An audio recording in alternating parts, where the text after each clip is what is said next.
अरे रुक जाइए, वीडियो स्टार्ट करने से पहले आप अपना एक इंग्लिश का टेस्ट ले लीजिए। जी हाँ स्टूडेंट्स, अब से आप जब भी कोई टॉपिक देखेंगे, जब भी आप मेरा कोई वीडियो देखेंगे, उससे पहले आपको खुद का इंग्लिश का टेस्ट लेना है कि आप उस टॉपिक में कितने परफेक्ट हैं। देखिए, जब भी कोई टॉपिक मैं स्टार्ट करूँगी उससे पहले मैं आप लोगों के लिए कुछ एक्सरसाइज स्टार्टिंग में ही शेयर करूँगी जो कि आप लोगों को सॉल्व करनी है। अगर आपको नहीं आता तो भी कोई टेंशन नहीं है, आप इस वीडियो को देखने के बाद में वो पर्टिकुलर टॉपिक अच्छे से सीख जाएंगे।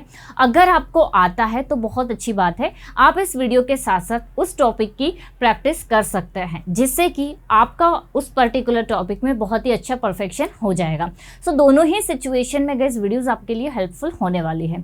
तो आप खुद का अपना टेस्ट ज़रूर दीजिए इन एक्सरसाइज को सॉल्व करके कि आपको ये चीज़ कितने अच्छे से आती है, आपको ये पर्टिकुलर टॉपिक कितने अच्छे से आता है। और ऐसा मैं अपने हर वीडियो के स्टार्टिंग में करूँगी। अगर आपको नहीं आता है तो आप उसका स्क्रीनशॉट ले लीजिए और उसको टॉपिक में कवर करने के बाद आप उस एक्सरसाइज को सॉल्व कर सकते हैं, जिससे ये पता चल जाएगा कि आपको अब ये टॉपिक समझ में आया है या फिर नहीं आया है।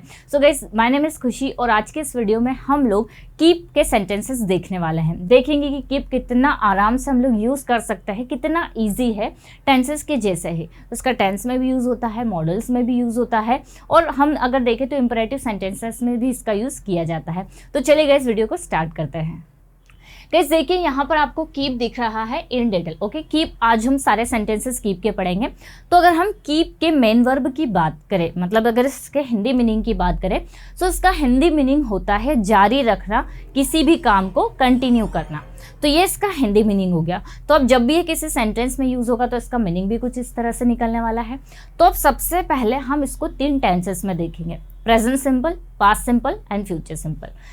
सो गाइस देखिए, टेंसेस जो होते हैं वो हमारे 3 होते हैं: प्रेजेंट, पास्ट एंड फ्यूचर। अगर हम सिंपल की बात करें तो सिंपल में हम ले लेते हैं present simple, okay, past simple and future simple. ये हो गया हमारा present simple, past simple and future simple. अगर आप लोगों ने टेंसेस पढ़े हुए हैं तो इनकी आइडेंटिफिकेशन आपको क्लियर होगी। इसकी आइडेंटिफिकेशन होती है ता है ती है, जब भी हम किसी काम को करते हैं। इसमें हमने किसी काम को किया और इसमें हम फ्यूचर में करेंगे। तो ये सेंटेंसेस तो आप इजीली बना लेते हैं, जैसे मैं जाती हूँ, मैं पढ़ाती हूँ, मैं लिखती हूँ, वह आता है। लेकिन अगर आपको बोलना हो मैं पढ़ाते रहती हूँ या फिर वह काम करते रहता है, मतलब जब कोई व्यक्ति किसी काम को लंबे समय तक करते रहता है तो हमें वहाँ पर यूज़ करना होगा कीप का। सो गाइस, अब हम देखते हैं इसकी आइडेंटिफिकेशन। इसकी जो आइडेंटिफिकेशन होती है वो होती है किसी काम को करते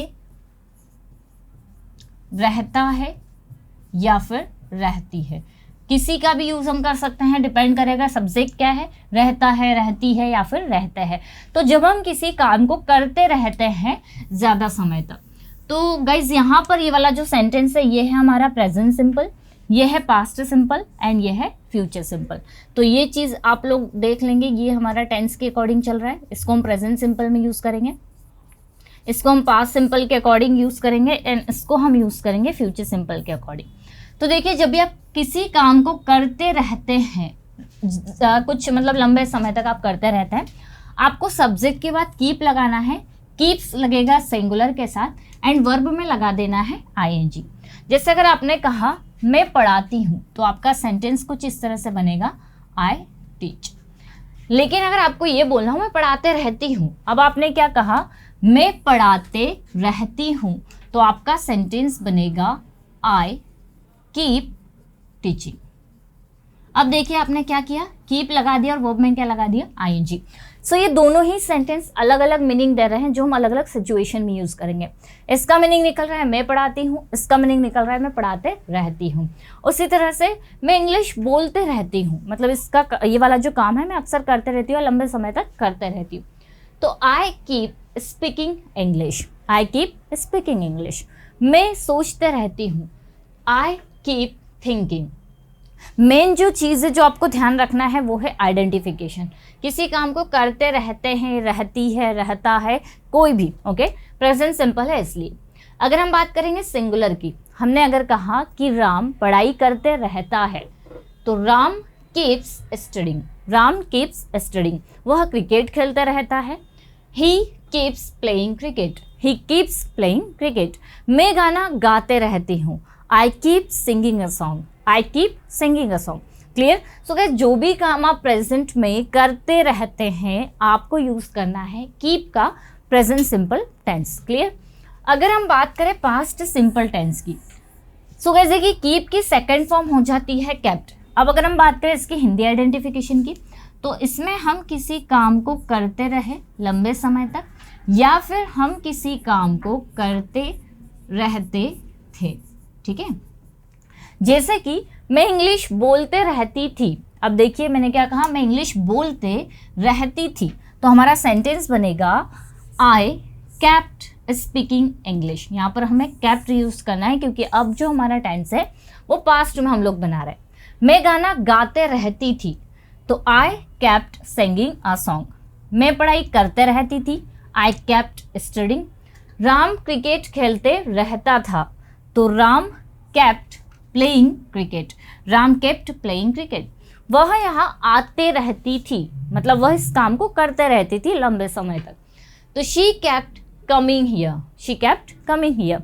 मैं टीवी देखते रहती थी, आई केप्ट वॉचिंग टीवी। सो आप कंपेयर कर सकते हैं प्रेजेंट सिंपल टेंस से और कीप का प्रेजेंट सिंपल टेंस। मतलब आप दोनों टेंसेस को अगर कंपेरिजन अगर आप देखेंगे दोनों का, तो आपको दिखेगा कि कितना डिफरेंस है। इसमें हम लोग जनरली बोलते हैं मैं गाना गाती हूँ, आई सिंग अ सॉन्ग, लेकिन इसमें मैं गाना गाते रहती हूँ, I keep singing a song. I keep singing a song. ठीक है। अब देखिए गाइस यहाँ पर जो है केप्ट हम लोगों ने लगाया है। केप्ट यूज होता है पास्ट सिंपल टेंस में। अच्छा एक और चीज़ देखिए, कीप का मीनिंग तो एक होता है कंटिन्यू रखना, जारी रखना, लेकिन एक कीप का मीनिंग जो है वो रखना भी होता है। ठीक है, रखना भी होता है कीप का मीनिंग। चलिए उसको भी हम देखेंगे, वो वोकेबलरी वाले सेशन में हम उससे कंप्लीट करेंगे। अब गाइस देखिए आपने पास्ट सिंपल में केप्ट का यूज़ करा। अब मान लीजिए किसी काम को आप फ्यूचर में करते रहेंगे, जारी रखेंगे, तो आप विल कीप का यूज़ करेंगे। आइडेंटिफिकेशन, किसी काम को हम फ्यूचर में करते रहेंगे, जैसे मैं इंग्लिश बोलते रहूँगी, I will keep speaking English. आपने क्या किया, सब्जेक्ट लगाया, विल लगा दिया, विल के साथ आपने कीप यूज़ कर लिया, एंड देन वर्ब में आपने ऐड कर लिया आईएनजी। तो आपने कहा मैं इंग्लिश बोलते रहूँगी, I will keep speaking English. वह क्रिकेट खेलते रहेगा, मतलब जारी रखेगा उस काम को, वह क्रिकेट खेलते रहेगा। He will keep playing cricket. वह डांस करते रहेगी, she will keep dancing. Okay, वह सोचते रहेगी, she will keep thinking. Sentence क्या बनेगा, शी विल कीप थिंकिंग, मतलब वह सोचते रहेगी। क्लियर। तो गाइस ये आपको ध्यान रखना है, करते रहते हैं कीप डूइंग, करते रहे केप्ट डूइंग, करते रहेंगे विल कीप डूइंग। गाइस अगर हम बात करें इसके नेगेटिव सेंटेंसेस की, तो इसके नेगेटिव में आपको यूज करना रहेगा do and does not, and then आपको लगा देना है कीप। पास्ट में आप लगाएंगे डिड नॉट, और अगर आपने डिड नॉट लगाया है तो डिड नॉट के साथ में आप कीप लगा देंगे। Okay, did not and keep, मतलब आपका जो सेंटेंस यूज होगा वो पास्ट सिंपल की हेल्पिंग वर्ब के अकॉर्डिंग होगा। फ्यूचर में आपको विल के बाद में नॉट लगा देना है। क्लियर। तो ये आपके नेगेटिव सेंटेंसेस बन जाएंगे। अगर आप बनाना चाह रहे हैं इंटरोगेटिव, सो गाइस इंटरोगेटिव में आपको ये जो सारी हेल्पिंग वर्ब है इनको आगे कर देना है, जिससे डू डज, एंड फिर आपको सब्जेक्ट ऐड करना है, देन आपको लगा देना है कीप। ओके, यहाँ पर डिड आ गया जाएगा इंटरोगेटिव में, एंड यहाँ पर विल आ गया जाएगा। जैसे मैंने कहा मैं पढ़ाई नहीं करते रहती हूँ, I do not keep studying. मैं इंग्लिश नहीं बोलते रहती हूँ, I do not keep speaking English. Ram cricket नहीं खेलते रहता है, Ram does not keep playing cricket. देखिए अगर आपको बोलना हो कि राम क्रिकेट नहीं खेलता है, तो आप बोलेंगे Ram does not play cricket, मतलब राम क्रिकेट नहीं खेलता है। लेकिन इस सेंटेंस में हमारा मीनिंग क्या निकल रहा है, राम क्रिकेट नहीं खेलते रहता है, तो हमारा सेंटेंस बनेगा राम डज नॉट, अब हमें लगा देना है keep, Ram does not keep playing. अब देखिए आईएनजी लगाना है क्रिकेट, मतलब राम क्रिकेट नहीं खेलते रहता है। राम क्रिकेट नहीं खेलते रहा, तो Ram did not keep playing cricket, वह नहीं लिखते रहता था। He did not keep writing. क्यों? क्योंकि अब हम क्या बोल रहे हैं, वह नहीं लिखते रहता था। ठीक है, वह नहीं लिखते रहेगा तो he will not keep writing, वह पढ़ाई नहीं करते रहेगा, he will not keep studying. Generally negative में इतना यूज़ नहीं होता है क्योंकि मीनिंगफुल सेंटेंसेस इतने नहीं बनते हैं इसके, ये कहीं कहीं यूज़ होता है। अगर हम बात करें इंटरोगेटिव की, इंटरोगेटिव में काफ़ी यूज़ होता है, जैसे क्या आप पढ़ाई करते रहते हो, क्या आप सोचते रहते हो, क्या आप हंसते रहते हो, क्या वह इंग्लिश बोलते रहता है, या फिर क्या कल रात आप दिन भर लिखते रहे, क्या कल आप दिन भर पढ़ाई करते रहे। तो इंटरोगेटिव में ज़्यादातर यूज़ होते हैं और उसके लिए हमें हेल्पिंग वर्ब को आगे कर देना है। जैसे कि क्या आप बोलते रहते हो, डू यू कीप स्पीकिंग। क्या आप पढ़ाई करते रहते हो, डू यू कीप स्टडिंग। क्या वह टीवी देखते रहता है, does he keep watching TV. क्या राम क्रिकेट खेलते रहता है, does Ram keep playing cricket. इसी के अलावा क्या राम क्रिकेट खेलते रहा। सो गाइज अब हमारा सेंटेंस है पास्ट का, तो हम डिड को कहाँ लगा देंगे, आगे। Did he keep playing cricket, क्या वो लिखते रहा, डिड ही कीप राइटिंग। क्या वो बोलते रहा, did he keep speaking. Like this. Future का आप बनाएंगे तो आपको विल आगे कर देना है एंड देन आपको ऐड कर देना है सब्जेक्ट। विल के बाद में आप लगा देंगे सब्जेक्ट। जैसे क्या आप इंग्लिश बोलते रहोगे, will you keep speaking English. क्या आप पढ़ाई करते रहोगे, विल यू कीप स्टडिंग। देखिए, will you keep studying, right. क्या आप लिखते रहोगे, विल यू कीप राइटिंग।